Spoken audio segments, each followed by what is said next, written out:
Madeline Park Shakespeare Festival is back with another production. This one of the classics, if not the classic, Romeo and Juliet. And joining us today is director Jay Stratton and actor Salvador Mendoza. Good morning, guys. Good to have you back.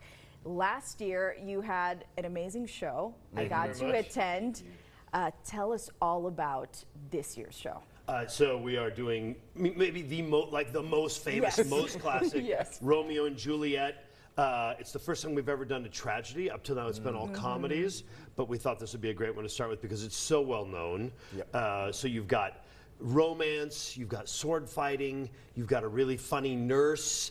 You do a fair amount of sword fighting. You want to say anything about that? Yeah, no, well, the majority of the sword fighting is all story-based and story-run, like the way that Jay has made it. And it's super flashy and like big fights and huge moments between these giant characters, between like the characters Tybalt and Mercutio particularly. And it's such fun. It's such fun to do and to be a part of. Now, I want to get out ahead of this real quickly. There's a lot of people, me and you included, that have seen Romeo and Juliet, and they're going, that's a long play. I don't know about, am I going to sit in a park for 3 hours? It's not that, is it? It is not that, yeah. So the slogan at Madeline Park Shakespeare Festival is always family-friendly, always free, and always fun. And the way that starts is we take these 3-hour plays and we cut them down to less than 90 minutes. A digestible amount. Yeah. A digestible amount. And then because we want to make sure the entire region feels connected to the event, we make it bilingual.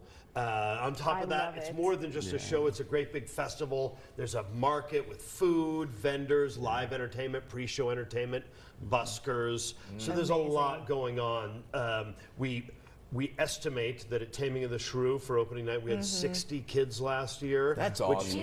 It was a lot of people. It was a lot of people. It can get a little wild, but what's nice is the kids, if they watch for a while, they get tired of it. Then there's like playground equipment. They can go play on the slides, Yeah, the so swings. you can just kind of like, all right, kids, you go have your time there. It's a really great informal way to meet Shakespeare. We say this is introductory Shakespeare for El Paso audiences. And I love that you guys do it bilingually. I actually was going to ask you that. I didn't know you were going to adapt Romeo and Juliet as well this year. Tell me, what is usually the feedback that you guys receive? Because I feel like it also makes things a little funnier and more relatable.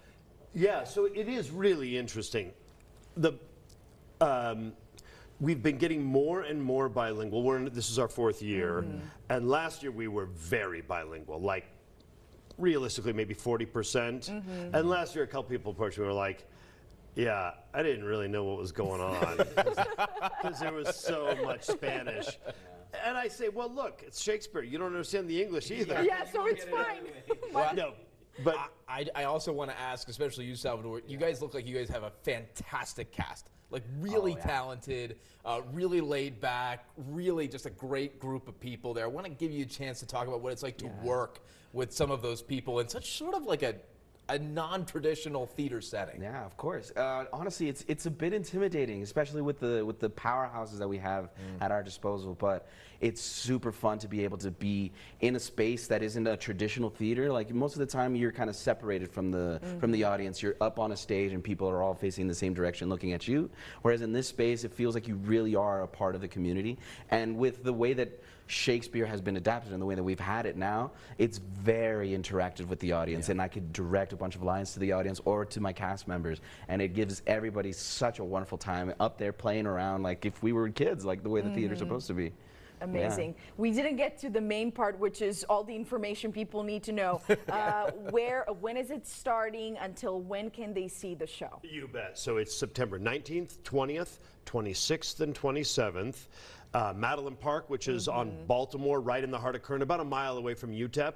The festival, meaning the market, the events, starts at 5 p.m. every night. That's a Friday and a Saturday. Friday, Saturday. Starts at 5 p.m. Then the show kicks off at 6:40 curtain time for the show. Perfect Not that we have a time. curtain. Yes, no curtain. The imaginary curtain will come back, and we will see a fantastic show. Both of you, thank you so much for being here. Thanks for having us. We can't wait. This is like one of the most fun events probably in El Paso every year. So thank you guys for both coming on. Thank you. All right, we'll be right back with more here on KTSM 9 News Today.